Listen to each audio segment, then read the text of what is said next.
Hey everyone, good morning. Welcome to the Teach Better Today morning show where the Teach Better team gets to join you live every single morning, Monday through Friday at 7 a.m. Eastern. My name is Ray Hewart, and guess what? I brought the amazing Chad Ostrowski back on the show, and we are continuing this conversation about AI. I want to give you some specifics, get into the nitty gritty. The assumption is that while the fear might still exist, you maybe dabbled just a tad.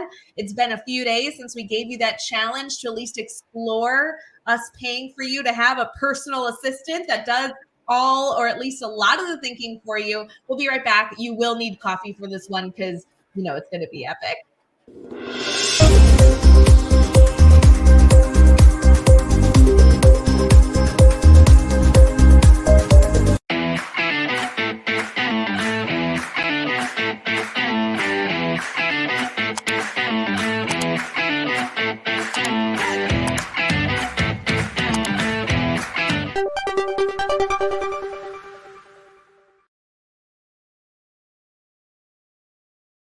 Hey everyone, good morning. Welcome to the Teach Better Today morning show, streaming on Facebook, YouTube, Twitter, Twitch, and LinkedIn. Of course, also an episode on Teach Better Talk podcast. If you're not following us on all those platforms and you are an active user, please make sure you connect with our community. We kind of love to celebrate that our community is a little bit different on every platform, depending on what people enjoy. And we'd love to have you a part of every single bubble of the Teach Better family. For those of you who maybe didn't catch the show that we had on January 19th, we have the one and only Chad Ostrowski with us talking AI again. Chad, how you doing?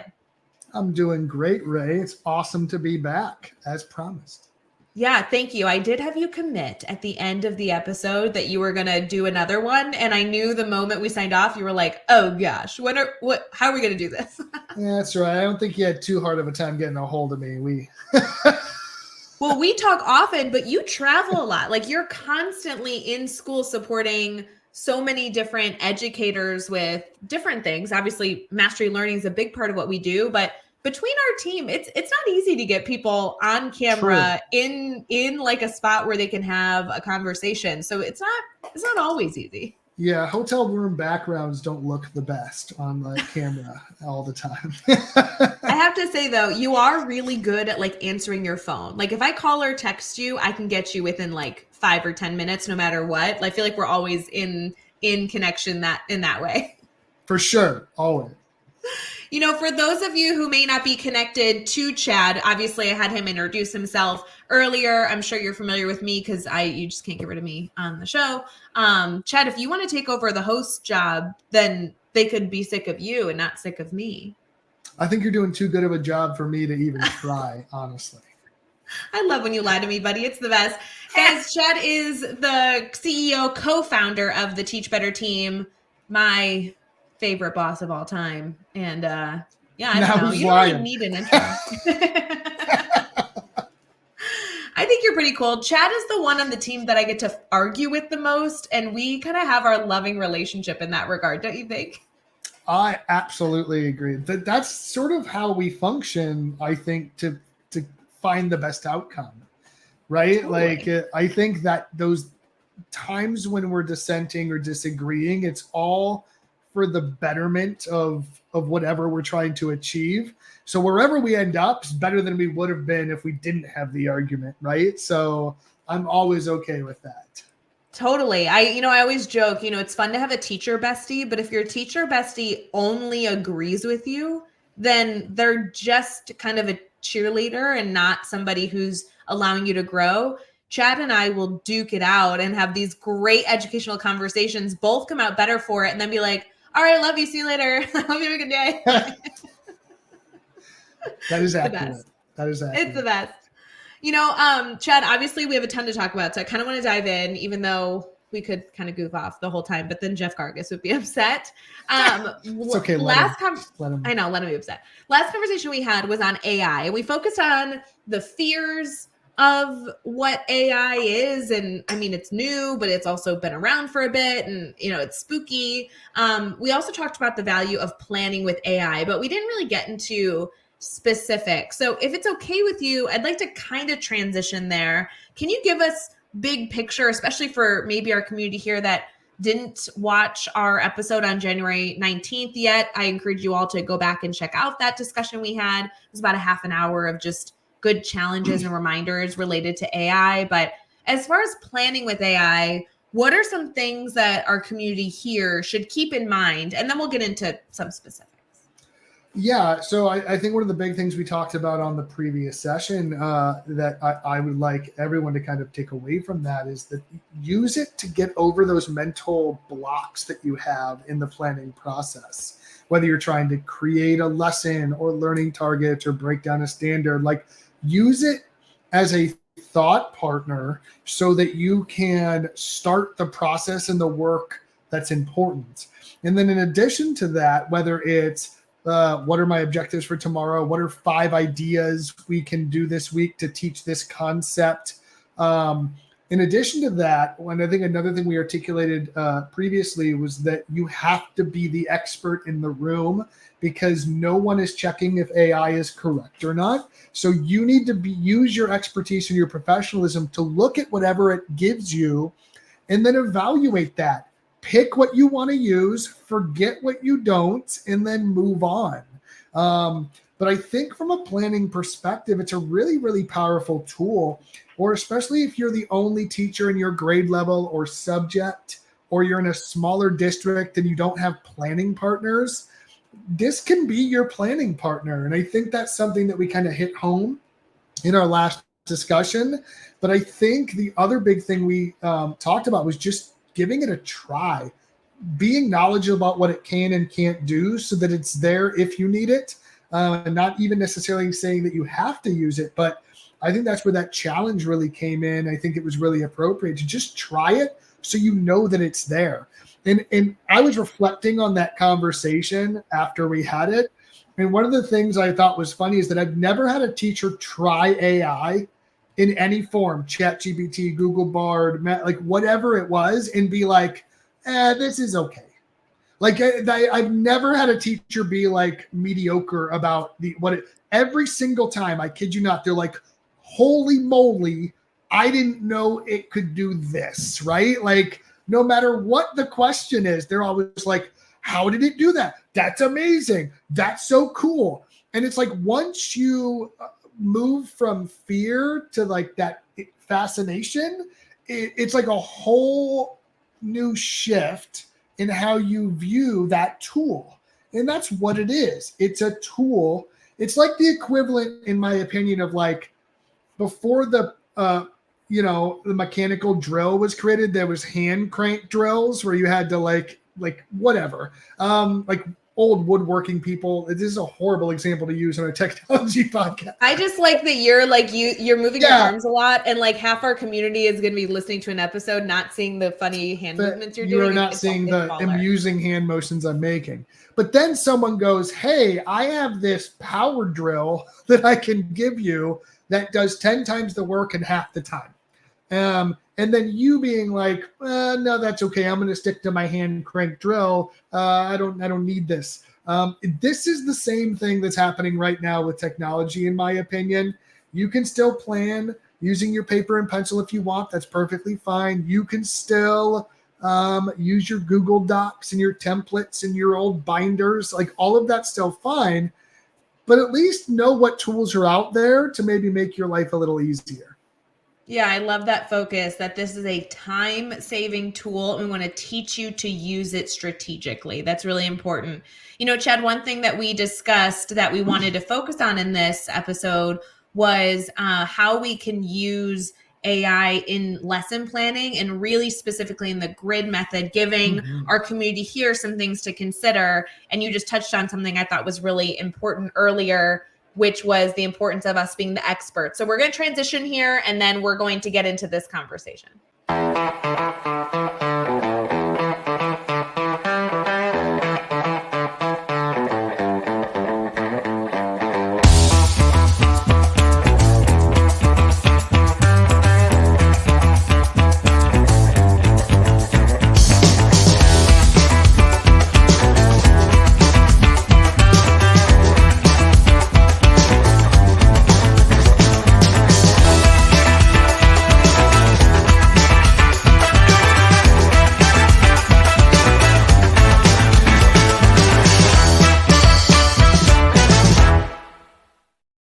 Hey everyone, welcome to the Teach Better Today morning show. We are in our team talk section, which we have every single episode to give you some food for thought, get you some educational information, and hopefully get you thinking as you head into the day.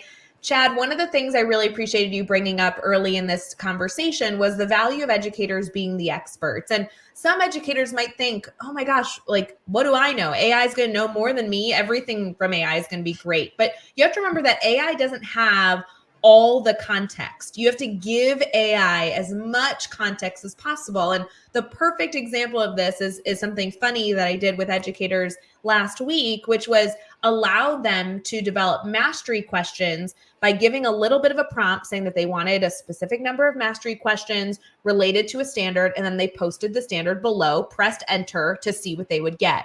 And they got so many questions. Truly, I think it curated 10 to 20, I think is what they asked for. And one of the teacher raised their hand and said, hey, listen, this is great, but my third grade students have no idea what these questions mean. Well, guess what? That's a perfect time to give AI more context, more feedback. The next prompt that you can give as the expert teacher is to say, okay, this information's good, but how can I phrase this appropriately so a third grader can understand it? And then allow those questions to regenerate. So the biggest focus of today, Chad, that I want to throw at you is how can we use AI in planning to help us with that specific kind of like adaptability phase where educators are still the experts, but they're saving time by using this resource? Yeah. While we're doing this work with teachers, I have them, and we've even talked on the team about integrating this into our workshops and our training, because it was this giant elephant in the room that wasn't inherently part of the training when we designed it. But now to ignore it is a disservice to the teachers we're working with. So now when we're working on building grids or breaking down standards or creating mastery questions, we're showing teachers these tools and going, if you're having a hard time, maybe use ChatGPT, maybe use Google Bard, maybe use Magic, like whatever those things are. So for me, I think you hit the nail on the head about prompting. We do a ton of work with depth of knowledge, and I've been amazed at how well AI of all sorts understands what DOK actually is. So a lot of times teachers will go, I have a good time. I don't have any trouble coming up with the vocab questions in the DOK level 1 and 2. Explain how this happened. What's the vocabulary? But I'm not very good at coming up with like the higher level thinking questions. So oftentimes I'll go, great, put it into ChatGPT and go, hey, give me 10 questions that compare and contrast these two things. And it'll spit out this bank of questions that they can use. And here's how, and oftentimes, if I'm being honest, you mentioned mastery questions, and this is sort of like the thing that no one thinks we know, but we know, is a lot of times people skirt those, and because they want to start working directly on the grid. They're like, I'm not going to really put it together. You're laughing because you did it too. Don't lie. But I totally skipped this step. And when educators want to, I'm like, just do it. Just do it. Yeah, just go to the next part. It's hard. It's tedious. It's like, this is the part that for me, I'm like, I'd rather like. And the value of that work doesn't show up till later either. Right. Like, and then it bites you it bites you in the butt. It totally bites you in the butt when you skip it. Like, you have to go back anyway because it bites you in the butt. You're right. So using that as an example, though, if they can have a bank of 10, if they can have a bank of 20 questions that they whittle down to 10 or 15 high quality questions that measure a specific target in their mastery progression or grid at a specific DOK level, you've now circumvented all the time that they wanted to skip anyway. But now they have something. And here's the cool part. You can reciprocate and recycle those questions throughout your instruction and interaction with students. So I can now take this list of 10 questions that AI has generated. I can make a do now for the day 3 intro lesson. I can make a 5-point quiz for the end of level check. I can make an exit slip for box 1, box 3, and box 4. You know, like now. For me, I love to use those questions and like have AI generate the most common mistakes with my specific content And then those are the questions I use in my conferences because I want to get them to like make a mistake in front of me. You know what I mean? And to be honest, the number one thing I have teachers that teachers have issue with when I'm like coaching and we're working with them is knowing what the intended outcome of an activity was supposed to be. Right. Like they'll be like, did you do the quiz versus did you know the 3 things I need you to know from the lesson that the quiz told me you knew, right? Like those are 2 very different things. And a lot of times the reason that mystery is there is because of the logistics that exist within creating those components. So oftentimes we'll go, here's my lesson. I'm going to come up with 4 random questions that may or may not align or at the level that they need to, but I think it'll work. And as long as you do the quiz, you're ready for the next box or the next step in your mastery progression. Well, but here's the problem. If I'm assessing you too low, I could be letting you move on before you're actually ready in a mastery-based system like the grid method. If the questions are too high or too complex or don't align with the learning opportunity, now I'm getting a false negative. So you might be ready to continue learning, but the answer that you're giving me is appropriate, but it's not answering the question because it's too high of a level. So if that same question was a level above on the progression, it might be perfect, right? So using AI to circumvent like the nitty gritty nuts and bolts of the work, I think can be a great way for then you to be the expert, right? And go, here's the question I need. That's exactly why I wanted you to do this activity. But then to your point, those conferences become even more critical. I would always know if a student was at a certain step in their grid or progression, what I wanted out of that step. And I was really good at this because that's like the whole point. But when teachers are first starting this, they kind of revert to the traditional mindset of you did the exit slip, you're good. But something that you can do that's really powerful is the action or the artifact of the assessment isn't the important. It's the student's ability to articulate their knowledge that represents that's important. So if you know what the outcome is based on a really good question, whether AI generated it or not, you can now verbally go, can you just explain this thing to me real quick? Or can you just do this? And you're going to know real quick if they're ready to continue learning or not. Well, and I love that reminder because my favorite part of using the grid method was having the time to conference with students because I loved, whether the conference was like 2 seconds or 2 minutes, I loved being able to celebrate the wins with them, like one-on-one or in small groups.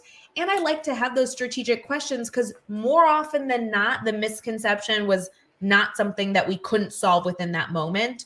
So I loved being able to have that follow-up conversation and to have those resources of exactly what I want to get out of the conversation helped facilitate that magically. That's awesome.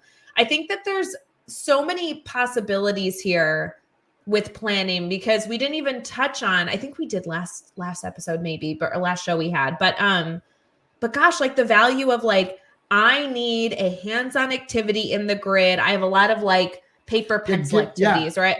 Yeah, like I just need like a different medium.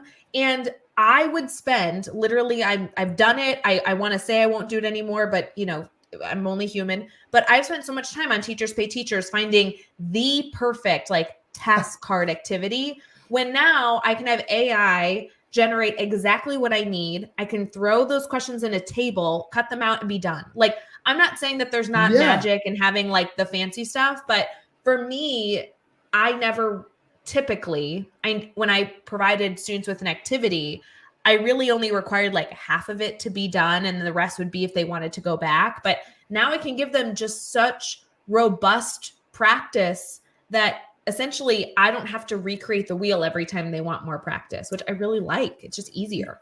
I mean, yeah, for math teachers, this should be a godsend.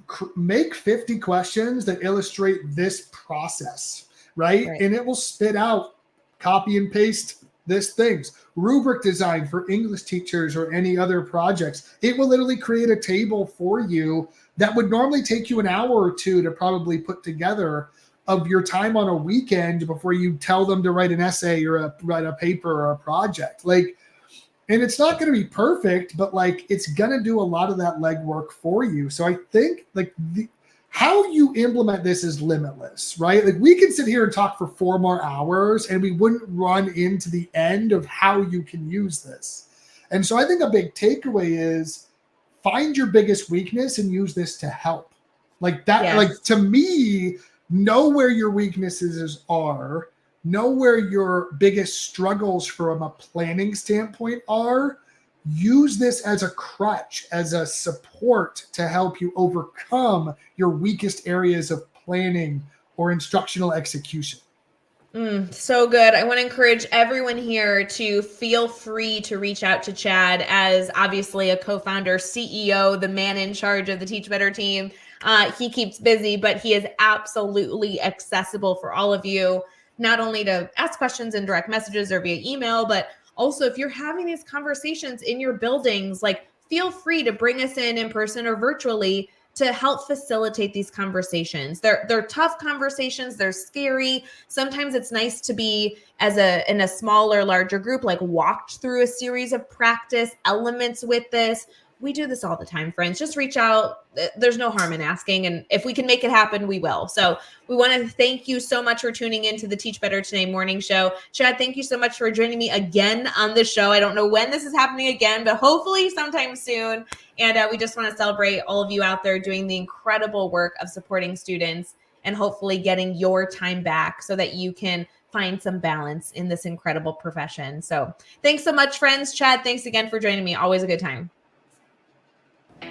Hey, Teach Better community. Thank you so much for joining the Teach Better Today morning show every single weekday at 7 a.m. Eastern. We have so many resources for you outside of this live stream at teachbetter.com, including blogs, podcasts, and professional development that will bring our team to your school. Wherever you are listening from this morning, please make sure you are sharing and celebrating the incredible educators in this world. And hey, if you are listening over on a podcast to Teach Better Talk, we would love a 5-star review. The comments are always so entertaining. We'll see you tomorrow.